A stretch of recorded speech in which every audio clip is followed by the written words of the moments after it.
Doctor, वो आर्यन फिर से कुछ अजीब सा बिहेव करने लगा है। मैं हैंडसम नहीं, मैं ब्यूटीफुल हूँ। वैसे आपको पता है मैं बड़ी होकर क्या बनूंगी? फिल्म की heroine. Doctor, this is something very serious. We have to hire a psychologist for him as soon as possible. Daddy आओ ना, साथ में नाश्ता करते हैं। रोहित बेहद टेंशन में फोन पर डॉक्टर अग्रवाल से आर्यन को ट्रीट करने की रिक्वेस्ट कर रहा था। डाइनिंग टेबल पर सनी और रिया सनी के मोबाइल में देखकर हंस रहे थे। देखो रोहित, हर इंसान की अपनी प्रेफरेंस होती है। उसे कोई चीज अच्छी लगती है, कोई चीज बुरी लगती है। हम कितनी भी कोशिश कर लें, जबरदस्ती किसी बच्चे के अंदर किसी चीज के लिए नफरत या प्यार पैदा नहीं कर सकते। ये कुदरती होता है बाय बर्थ। अब जैसे मुझे कॉफी पसंद है, तुम्हें चाय पसंद है। हो सकता है आर्यन को वो सब सारी चीजें पसंद हो जो आमतौर पर लड़कियों को पसंद होती है। ये कोई बीमारी नहीं है रोहित। इसका ना तो उसकी हेल्थ से कोई लेने देना है और ना ही उसकी मानसिकता से। He is as normal as you and me. जब रोहित ने इन चीजों पर कोई रिएक्शन नहीं दिया तो डॉक्टर अग्रवाल ने एक लंबी सांस छोड़ते हुए कहा, देखो Rohit, I will send Dr. Shruti as soon as possible. Till then, तुम आर्यन को बहुत खुश रखो। Make observation and note down. We will try our best for Aryan. Thank you doctor, thank you so much. अरे होल्ड, मैं भी तुम्हें call करने ही वाला था। आज शाम को हमारे हॉस्पिटल में डॉक्टर अमृता रायचूरा एक सर्जरी करने आने वाली है। रोहित को आर्यन का टेंशन तो जरूर था, लेकिन अपनी दादी के इलाज के लिए उसका डॉक्टर अमृता से मिलना बहुत जरूरी था। लेकिन वो इस बात से बेखबर था कि अनिका ही डॉक्टर अमृता है। क्या आज ये सच उसके सामने आ जाएगा? Well, that's a good news. Doctor, please make sure कि मैं डॉक्टर अमृता से 5 मिनट के लिए मिल सकूं, प्लीज। तुम एक काम करो, ठीक शाम 5 बजे आ जाओ and I will make sure कि वो तुम्हें वहाँ मिले। Yes doctor, thank you. अच्छा सुनो, कल रात को तुमने गेम में लॉग इन क्यों नहीं किया? पता है सब लोग तुम्हारा इंतजार कर रहे थे। फ्रांस की टीम हमारी टीम इंडिया के ऊपर भारी पड़ गई थी। अगर तुम होते ना बॉस, तुम्हारी टीम पक्का जीत जाती। आपसे कितनी बार कहा है मैंने कि फ्रांस की टीम का अटैक स्ट्रांग होता है, डिफेंस कमजोर होता है। अगर आप टीम बनाकर उनकी डिफेंस को तोड़ दोगे तो उन्हें हराना आसान है। और आपसे मैंने ये भी कितनी बार कहा है कि आर्म्स और वेपन के साथ हेल्थ भी हमेशा 60% से ऊपर होना चाहिए। सनी बहुत एक्साइट हो रहा था कि जिसे वो गुरु मानता है, जो गेमिंग दुनिया का सुपरस्टार है, वो स्वीट एंजल और कोई नहीं बल्कि उसका अपना भतीजा आर्यन था। अच्छा गुरु, कुछ ऐसा बताओ ना जिससे मैं कभी ना हारूं। कुछ बताओ। रिया को समझ में आ गया कि ज्यादा प्रश्नों का उत्तर देने से कंफ्यूजन बढ़ सकता था, जिससे उसकी और आर्यन की पोल खुल सकती थी। रिया ने जवाब नहीं दिया। उसने सनी की तरफ देखकर एक आंख मारी। सनी,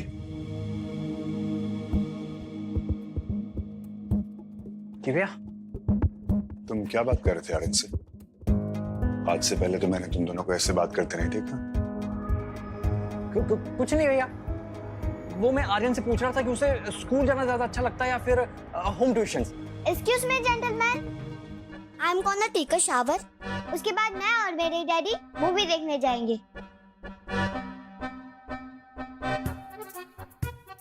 चाचू प्लीज देखिए ना कि मेरा chocolate milk shake, chocolate donut तैयार हुआ है या नहीं। रोहित और सनी समझ नहीं पा रहे थे कि आज आर्यन के साथ हुआ क्या था।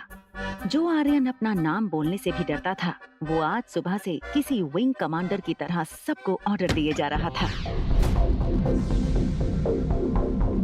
बेडरूम में शावर लेने जाने से पहले रिया ने आर्यन का वार्डरोब खोला और उसकी पसंद के कपड़े निकाल लिए। आर्यन का स्पोर्ट्स शूज का कलेक्शन भी रिया को बहुत पसंद आया। तभी अचानक रिया की नजर बेडरूम में लगी तस्वीरों पर पड़ी।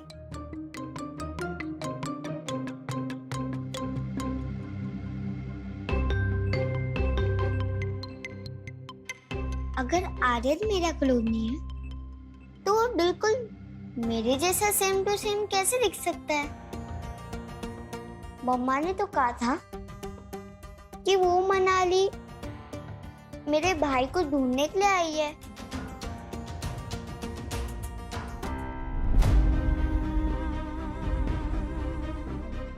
Same to same. Hi, I am Riya. तुम्हारा नाम क्या है? I am Aryan. वाह, बिल्कुल मेरे जैसे लग रहे हो। लेकिन ध्यान रहे, मामा को ये नहीं पता चलना चाहिए कि तुम रिया नहीं हो। कहीं आर्यन ही तो मेरा भाई नहीं है? और उसके पापा मेरे पापा और मेरी मम्मा उसकी मम्मा। उसने जल्दी से लैंडलाइन से आर्यन को फोन लगाया। जैसे ही आर्यन ने फोन उठाया, रिया ने उससे कहा, हेलो, तो मेरे जुड़वा भाई हो। इससे आगे अभी मैं तुम्हें कुछ भी नहीं समझा पाऊंगी। अभी मैं जो कहती हूँ वो ध्यान से सुनो। मैंने डैड से कहा है कि वो मुझे मूवी दिखाने ले जाए। तू भी मम्मा के साथ पास वाले थिएटर में आ जाओ। मगर मैं उनसे कहूँ क्या? ओहो, तुम इतना भी नहीं समझते। मम्मा को कन्विंस करना बहुत आसान है। उनके सामने जाओ और हल्की सी स्माइल दो और कहो कि आज मेरा मूवी देखने का मूड है। बस वो सारा काम छोड़ के तुम्हें मूवी दिखाने ले जाएंगी। मैं चाहती हूँ कि मम्मा और डैड साथ बैठकर फिल्म देखें। मैं तुम्हारा ये रेड हुडी और ब्लू जीन्स पहन रही हूँ और मेरे पास भी ऐसा सेम टी शर्ट है, तुम वो पहन लो। और हाँ, किसी को हमारे असली अर्थ के बारे में पता नहीं चलना चाहिए। मैं डैड को पहले ही थिएटर के अंदर ले जाऊंगी और तुम बस इतना ही ध्यान रखना कि थिएटर के अंदर अंधेरा होने के बाद ही तुम मम्मा को लेकर आना और फिर मेरे साथ वाले सीट में बैठ जाना। We are taking our parents on a movie date. अब जल्दी करो, हम बहुत जल्द एक साथ एक ही घर में रहने वाले हैं। ये सुनकर आर्यन बहुत खुश हो गया कि अनिका ही उसकी मॉम थी। उसने बेडरूम में जाकर अनिका को देखा तो अनिका अभी भी सो रही थी। उसे ज्यादा से ज्यादा नींद लेनी थी ताकि बुआ के ऑपरेशन के वक्त उसे फिजिकल या मेंटल थकान महसूस ना हो। आर्यन को जो भी करना था बहुत जल्दी करना था। आर्यन बेड पर चढ़ गया। दबी सी नाजुक नाक, गोरा रंग, लाल गाल देखकर आर्यन को लगा जैसे उसके अपने चेहरे की बनावट बिल्कुल अनिका के चेहरे जैसी थी। मम्मा, उठो। अनिका को देखकर रिया की बातों में आर्यन का विश्वास और भी पक्का हो गया। अनिका ही आर्यन की मॉम थी। Good morning baby. क्या बात है, आज सुबह सुबह बड़ा प्यार आ रहा है? कुछ चाहिए क्या? मम्मा, आज हम मूवी देखने जा सकते हैं? अनिका ने आज तक रिया को किसी भी चीज के लिए मना नहीं किया था। उसने घड़ी की तरफ देखा। ज्योति बुआ का ऑपरेशन 5 बजे का था। अनिका ने सोचा कि 3 घंटे की फिल्म पूरी करके वो हॉस्पिटल चली जाएगी। चलो फिर रेडी हो जाओ, जल्दी से निकलना पड़ेगा। मेरी आज की सारी अपॉइंटमेंट्स कैंसिल कर दो। आज मैं आर्यन के साथ फिल्म देखने जाऊंगा और वहां से लाइफ केयर हॉस्पिटल। जितना बोला है उतना करो। आज का दिन मेरी फैमिली के लिए बहुत इंपॉर्टेंट है। Got it? आर्यन बेटा, मैं ना सिनेमा हॉल की सारी टिकट्स बुक कर लेता हूँ। पूरे हॉल में सिर्फ हम दोनों होंगे। ये बात सुनकर रिया को अपना प्लान फेल होता नजर आ रहा था। उसने तुरंत अपनी दूसरी डिमांड रख दी। अगर हम पूरे हॉल में अकेले ही बैठने वाले हैं तो हम घर में मूवी नहीं देख सकते। I want कि मैं सबके बीच में बैठकर मूवी देखूं। बेटा, सिचुएशन को समझने की कोशिश करो। तुम बीमार हो सकते हो, तुम्हें इंफेक्शन हो सकता है। It's to risky. डैड, अगर हमारे पास ग्लव्स है, मास्क है, तब किस बात का डर?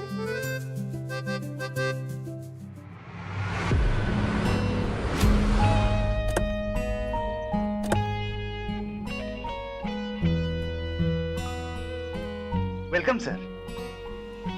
बेटा, ये मास्क क्यों पहना है? डैडी चलो ना, फिल्म स्टार्ट हो जाएगी।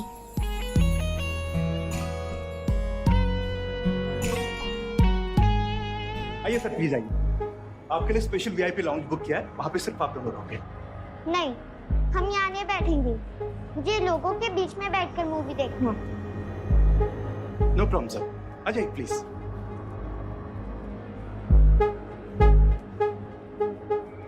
डैड वहाँ बैठेंगे। रोहित और रिया दोनों सीट पर बैठ गए। रिया का ध्यान अब भी थिएटर हॉल में आने वाले लोगों पर था। उसकी प्लानिंग ये थी, जैसे ही अनिका और आर्यन हॉल में आए, वो आर्यन को इशारा कर देगी। फिर आर्यन बिल्कुल रिया की बगल वाली सीट पर बैठ जाएगा। वहाँ आर्यन बार बार कोई ना कोई बहाना बनाता था। उल्टे सॉक्स क्यों पहन रही हो? सॉरी मम्मा। दो, मैं पहन। तुम बस इतना ही ध्यान रखना कि थिएटर के अंदर अंधेरा होने के बाद ही तुम मम्मा को लेकर आना।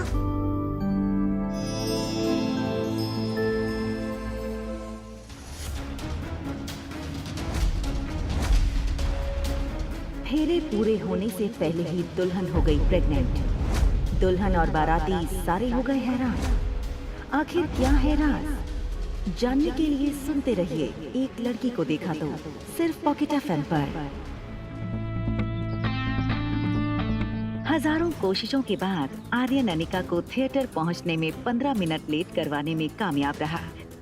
मैं कुछ भूल गई हूँ, जल्दी से लेके आती हूँ। तुम यहीं खड़े रहना, ओके? और कोई शैतानी मत करना। रोहित के मोबाइल स्क्रीन पर कंपनी के जीएम का फोन आया। ये देखते ही रोहित ने रिया से कहा, बेटा मुझे एक अर्जेंट कॉल करना है, उसके लिए जाना पड़ेगा। तुम यहीं बैठो, मैं अभी आता हूँ। ओके? रिया नहीं चाहती थी कि इस वक्त रोहित हॉल के बाहर जाए, मगर वो रोहित को रोक भी नहीं पा रही थी। रोहित तेज चलकर हॉल से बाहर जाने लगा। रिया भी अपनी सीट से उठी और रोहित के पीछे जाने लगी। रोहित ने कॉल उठाया और थिएटर लॉबी में चला गया और कंपनी के जनरल मैनेजर से बात करने लगा। तभी रोहित की नजर लॉबी में खड़े आर्यन पर पड़ी।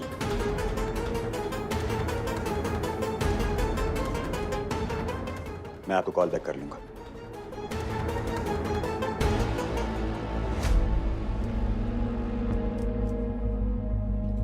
आर्यन, तुम यहाँ क्या कर रहे हो?